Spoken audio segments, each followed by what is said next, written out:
नमस्कार। News room में आप सभी का स्वागत है। लोकसभा चुनाव में जनता के आशीर्वाद से बड़ी राजनीतिक ताकत के रूप में उभरे कांग्रेस नेता राहुल गांधी का जन्मदिन आज उनके समर्थक और शुभचिंतक धूमधाम से मना रहे हैं। एक दिन पहले ही वायनाड संसदीय सीट से इस्तीफा देकर रायबरेली संसदीय सीट को बरकरार रखने वाले राहुल गांधी को देश भर से शुभकामनाएं मिल रही हैं।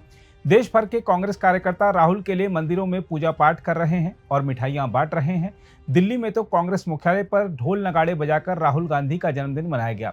कांग्रेस अध्यक्ष मल्लिकार्जुन खड़गे और पार्टी के कई अन्य नेताओं ने राहुल गांधी को उनके जन्मदिन के अवसर पर बधाई देते हुए उन्हें कमजोरों की आवाज, संविधान के प्रति अटूट आस्था रखने वाला तथा सत्ता को सच का आईना दिखाने वाला नेता बताया है। हम आपको बता दें कि राहुल गांधी का जन्म 19 जून 1970 को नई दिल्ली में हुआ था। वह पूर्व प्रधानमंत्री राजीव गांधी और कांग्रेस की पूर्व अध्यक्ष सोनिया गांधी की बड़ी संतान हैं।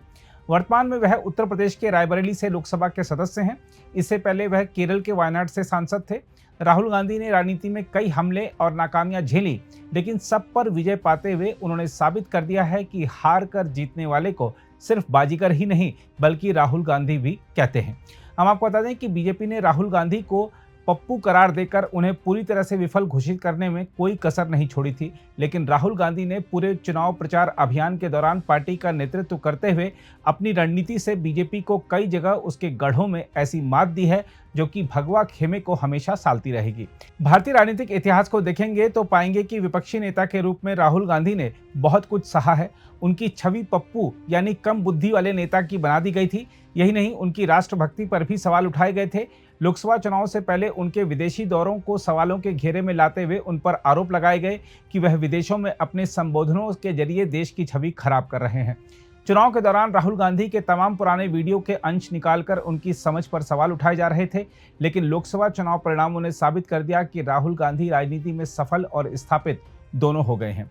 देखा जाए तो इस बार चुनाव में कांग्रेस के शानदार प्रदर्शन में राहुल गांधी की भारत जोड़ो यात्रा और भारत जोड़ो न्याय यात्रा का भी अहम योगदान है। इन दोनों यात्राओं के जरिए राहुल गांधी ने जब देश के विभिन्न कोनों की समस्याओं को करीब से समझा और जनता से सीधी मुलाकात कर उनके मन की बात जानी, तो इससे उनमें खुद भी बड़ा परिवर्तन आया और जनता के बीच उनकी छवि में भी सुधार हुआ। राहुल गांधी जब अपनी यात्राओं के दौरान पैदल चलते हुए आम लोगों से बात करते थे, तब लोगों को समझ आया कि राहुल गांधी कम बुद्धि वाले नेता नहीं हैं, जैसा कि आमतौर पर उन्हें दर्शाया जाता है। अपने चुनाव के दौरान अक्सर देखा होगा कि प्रधानमंत्री नरेंद्र मोदी राहुल गांधी को शहजादा बताते हुए उन पर हमले करते हैं, लेकिन राहुल गांधी पिछले लगभग 1-1.5 साल से जिस साधारण तरीके से रह रहे हैं, उसके चलते इस बार के चुनाव में शहजादा शब्द ने उन्हें नुकसान नहीं पहुंचाया। 2014 से पहले नरेंद्र मोदी की छवि साधारण नेता की और राहुल गांधी की छवि युवराज की थी, लेकिन अब मोदी के सूट बूट पर बार बार सवाल उठाते हुए कांग्रेस ने उनकी छवि अमीर और उद्योगपतियों के समर्थक की और राहुल गांधी की छवि जननायक की बना दी है। राहुल गांधी के YouTube channel, Facebook page, x या इंस्टाग्राम अकाउंट पर ही उनके सब्सक्राइबर या फॉलोअर बढ़ने और चुनाव में कांग्रेस को वोट नहीं मिलने जैसे कटाक्ष करने वालों को यह भी देखना चाहिए कि कांग्रेस के नेता 2 लोकसभा सीटों से बड़े अंतर से विजयी होने में सफल रहे। पिछली लोकसभा के दौरान ऐसा भी समय आया था जब राहुल गांधी को संसद की सदस्यता और सरकारी आवास से हाथ धोना पड़ा था, लेकिन जनता ने इस बार उन्हें 2 सीटों से चुनाव जिताकर भेज दिया है। यही नहीं, राहुल गांधी की जीत का अंतर प्रधानमंत्री मोदी की जीत के अंतर से बहुत ज्यादा है। इस बार की जीत से गदगद राहुल गांधी को उम्मीद है कि वह 2029 के लोकसभा चुनाव में राष्ट्रीय राजनीतिक परिदृश्य को पूरी तरह बदलने में कामयाब होंगे। देखना होगा कि उन्हें कितनी सफलता मिलती है। अगर आप भी लेना चाहते हैं देश दुनिया की तमाम जानकारी, तो आज ही सब्सक्राइब करें हमारे चैनल को। साथ ही नीचे दिए बेल आइकन को जरूर दबाएं ताकि हर अपडेट आप तक पहुंच सके।